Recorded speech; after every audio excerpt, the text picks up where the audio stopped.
अस्सलाम वालेकुम, welcome to another vlog. आज मैं आप लोगों के साथ साग की रेसिपी शेयर करूंगी जिसको आप 2 घंटों में आसानी से आप तैयार कर सकते हैं। क्योंकि सर्दियों का ये मौसम चल रहा है और सर्दियों में गैस का बहुत ज़्यादा इशू होता है, इसलिए 2 घंटों के अंदर अंदर साग को बनाने की मैं ये आसान सी रेसिपी आपके साथ शेयर करूँगी। साग को काट इसी तरह मोटा मोटा जो है वो आपने काट देना, बड़ा बड़ा साग तो ज़्यादा बारीक काटने की ज़रूरत नहीं, और आपने उसको धो के अच्छे से प्रेशर कुकर में इसको फिल कर देना है। तो इतना आपने प्रेशर कुकर में डालना है जितना एक वक्त में पूरा आ जाएगा। तो आहिस्ता आहिस्ता जो है वो उसका पानी खुश्क होना शुरू हो जाएगा और वो बैठ जाएगा साग। और इस तरह दोबारा धोने के बाद जितना आप साग उसके अंदर डाल सकते हैं दोबारा उसके प्रेशर कुकर में ऐड कर दें। इसी तरह जितना भी आपके पास साग मौजूद है उसको इसी तरह काट के, जब वो साग पहला वाला जो प्रेशर कुकर में मौजूद होगा वो बैठेगा, दोबारा धो के उसके अंदर दोबारा ऐड कर देना। इस तरह जब सारा साग इस तरह बैठ जाएगा, इसमें और कोई पानी ऐड नहीं करना आपने। प्रेशर कुकर को 15-20 मिनट के लिए आपने ना बंद कर देना है। इसके बाद आपने हैंड ब्लेंडर के ज़रिए आपने साग को घोट लेना है।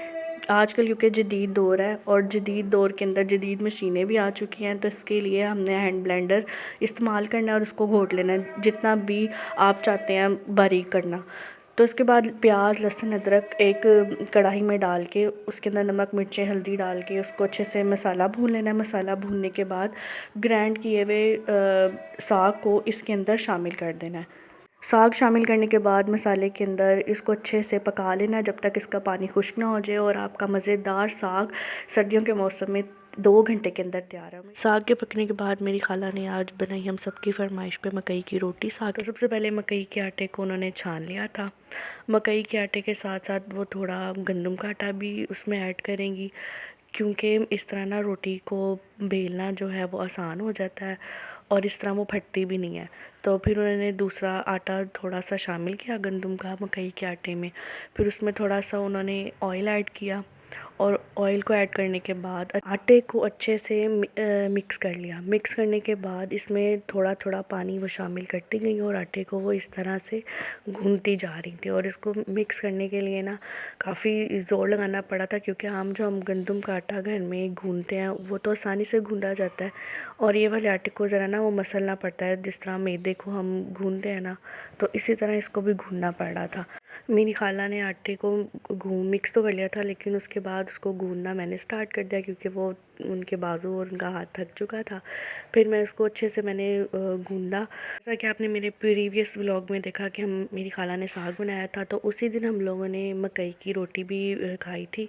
हम सब ने कहा क्या हमने साग के साथ जो है वो मकई की रोटी खानी है, तो इसलिए मेरी खाला ने मकई का आटा मंगवा के उसको गूंद के हमें रोटी बना के खिलाई। तो अब ये पेड़ा बना के मेरी खाला जो है वो रोटी को बेलना स्टार्ट कर दिया। मेरी खाला रोटी बेलेंगी और मैं उसके ऊपर लगाऊंगी घी। जैसा कि आप लोगों ने देखा कि मकई के आटे में जब गंदम का आटा मिक्स किया तो कितनी आसानी से रोटी बेली भी गई है और तवे पे भी डाल के आसानी से उसको पका भी लिया है।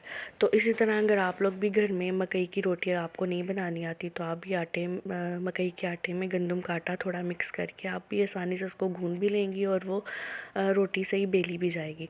तो यहाँ पर अब मैं खाने लगी हूँ मकई की रोटी, वो भी साग के साथ।